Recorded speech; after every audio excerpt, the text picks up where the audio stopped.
Good evening. My name is Alex Adams, and I'm the current Secretary of the Treasury. The subject for debate today is regarding UN Security Council reform, if it should be reformed and how. For background, the UN Security Council is a part of the United Nations, and it focuses on maintaining peace and security internationally. There are 5 permanent members with veto power: China, the United States, the United Kingdom, Russia, and France.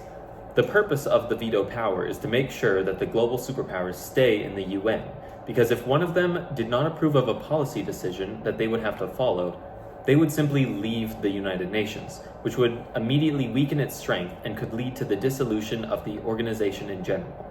However, a large number of countries, mainly ones from Africa, Central/South America, and the Middle East, are not permanent members of the UN Security Council, which means a large portion of countries don't really have power over their own international security. There are talks about reforming the Security Council, but all changes are likely to be contentious, with general consensus being incredibly difficult to attain. The Department of the Treasury is focused on maintaining the financial strength and stability of the United States government. The Internal Revenue Service, the IRS, is a bureau within the U.S. Department of the Treasury that collects taxes, and they create and enforce federal tax laws. Our first option is to maintain the current status quo.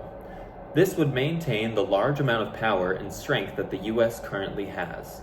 This is the least risky option in terms of short-term consequences, with no disruptions or significant changes. It will continue the UN Security Council's current trajectory, which has worked in the past.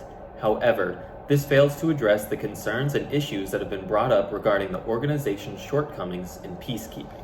And if the Council undergoes changes in the future, the US could lose credibility. Our second option is for the US to lead discussions on reform for the Council.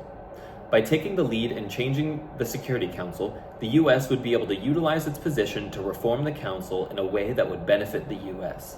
However, there is no guarantee that the reforms will be beneficial to the US, and all changes come with some level of risk. It's possible that the US's power could be diminished from any changes that are implemented.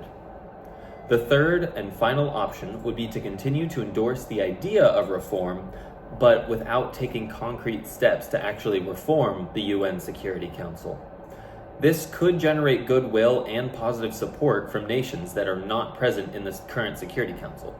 However, if we fail to back up our words with actions, it's likely to generate criticism regarding the US's hypocrisy, which could damage the US's international reputation and The most obvious choice from my perspective as Secretary of the Treasury is for the US to lead the charge in reformation.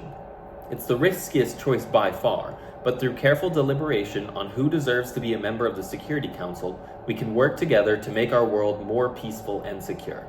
By us leading the charge, it would improve the international perception of the US, which we're in dire need of in the moment.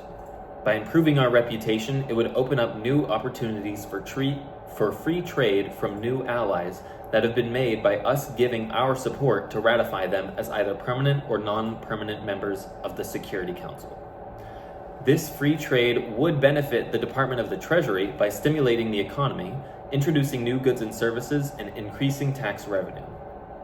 However, if we instead decide to maintain the status quo, the strength of the US would remain strong in the short term, but at the same time, if other countries push for reform and we oppose it in order to protect our self-interests, it may turn potential allies away from trusting us politically. This could cause tariffs or even refusal to trade with us, which would make our economy less powerful than it could be, which would mean the Treasury Department would not gain as much revenue as it could be gaining. On the other hand, if we continue to support the idea of reform without taking meaningful action, it could have an actively negative effect on our economy. By giving other states hopes but not actually trying, it can turn positive or neutral relationships negative. For example, in Ukraine, we promised to use our military strength to protect them if they gave up their nuclear arms. But because our response has been lacking, trust in the US from Ukrainian allies has been significantly reduced. In conclusion, the UN Security Council is in dire need of reforms, And by taking charge to enact reform, we can use our position to gain a favorable outcome for the US and even gain new allies we didn't have before. Thank you for your time. This was the Secretary of the Treasury Department signing out.